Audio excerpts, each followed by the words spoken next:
Peace in, love out, double heart taps. How you feeling, everyone?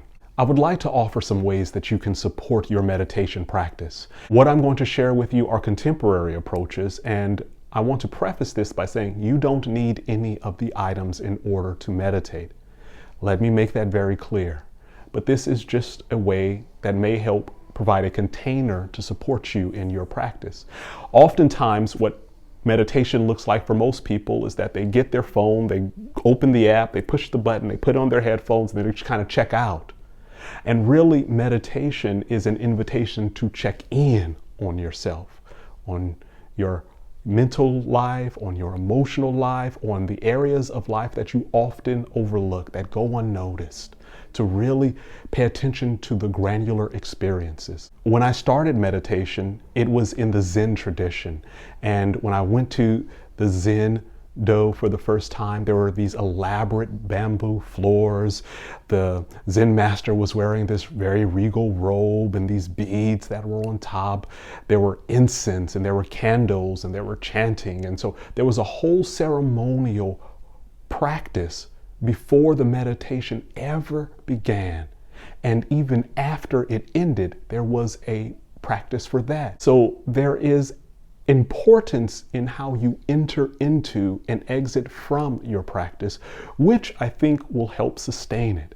So here are some tips to help you provide a sense of reverence for your practice, to turn it into a ceremonial quality.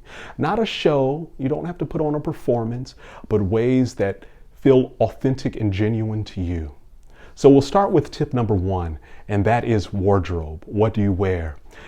I live in Southern California, and so it's not very cold here most of the year, but I choose to wear a scarf when I practice. I bought scarves just for my meditation practice. It's not that the scarf has any significant value.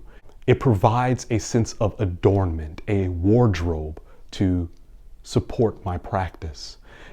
If you look at monasteries and temples, the practitioners and adherents always has a sense of decorum towards their dress, right? A sense of adornment, what they put on.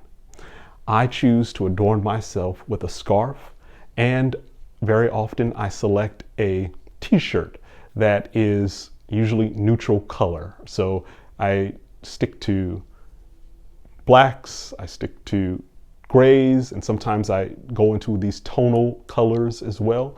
But that's just my poetry of expression. You have to decide what works for you, if wardrobe is important or not to you. Wardrobe can be helpful to prepare your mindset. For example, when you go to the gym, you don't wear your work clothes. You shift into your gym clothes. When you go to certain special functions, you have a dress code for that as well. In meditation, set aside a wardrobe that reminds you that it is time to practice. I remember watching this interview with Ralph Lauren, and he had brought this large ranch in Telluride, Colorado, and he says that the style of dress that he had in New York, the very waspy New England look from New York, it doesn't fit in Telluride. And so he said that he puts on his boots and his denim, and it helps him to stabilize himself in his environment. And so wardrobe and adornment are cultural practices, and they play a distinct role in helping to anchor you. The second tip is the sonic landscape, the sounds that you hear. Every meditation that I've gone to has had some sort of instrument to mark the beginning or ending of practice, and very often that comes in the form of a bell. I have some singing bowls here, and I have a larger one on the floor that I'll share with you. So these are just a few of the singing bowls that I have.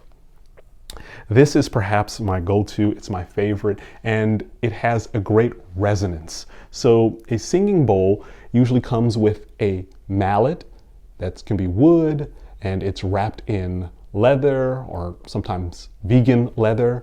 And traditionally, singing bowls are made with a number of metals. I believe it's usually 7 different types of metals, and usually they're marketed online as they're being highly priced and always from Nepal. But the reality is most of them are manufactured not in traditional ways and not using the traditional metals. I've had to go through a number of singing bowls before I found this one, and just listen to this sound.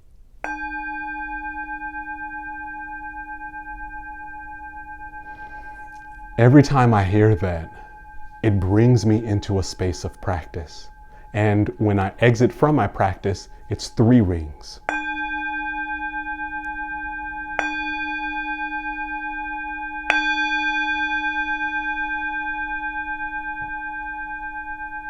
And just those sounds alone help to deepen and anchor and support my practice. This is a tingsha. These are cymbals that are typically used in the Tibetan tradition. And it creates a phenomenal sound there. This is a crystal singing bowl, and typically I use it for sound baths. I have a number of them that range in size. Take a listen to this one.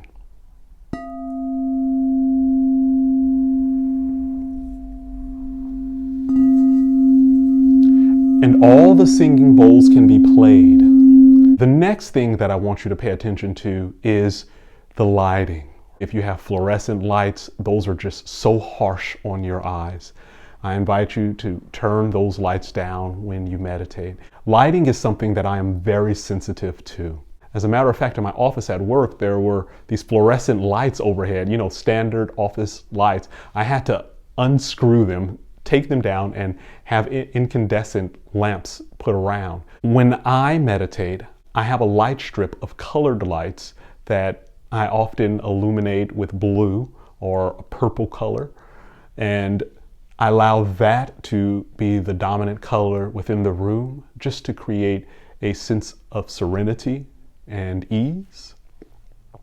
I also use these flameless candles, and I have a number of them that I turn on, and I actually have this all connected to my Alexa, which is phenomenal. If you haven't tried it, connect your lights to your Alexa as a part of a routine, so that when you say that it's time to meditate, Alexa knows to turn on key music, to begin the lights, right, to have everything all sequenced out to once again usher you into your practice. The next area to consider that often goes neglected is your olfactory sense, or your sense of smell. I have this diffuser here. Oftentimes I'll put in chamomile or lavender or an essential oil that has a calming scent to it. And so this is a wonderful tool to add to your repertoire to begin to start the diffuser when you meditate. It's kind of a replacement for incense, and it really provides a very fragrant smell that once again helps to anchor and support your practice.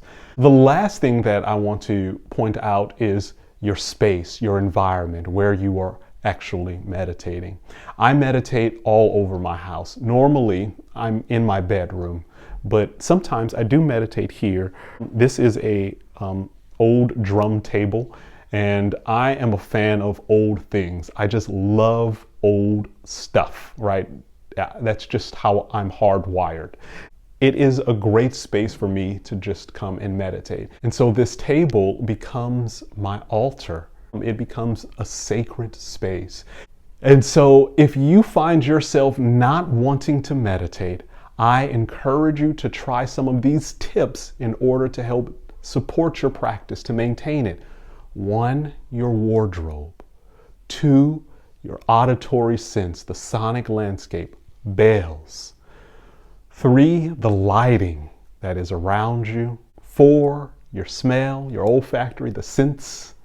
And 5, your space, something that helps ground your environment.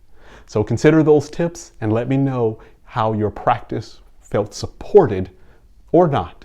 And once again, you don't need any of these in order to meditate.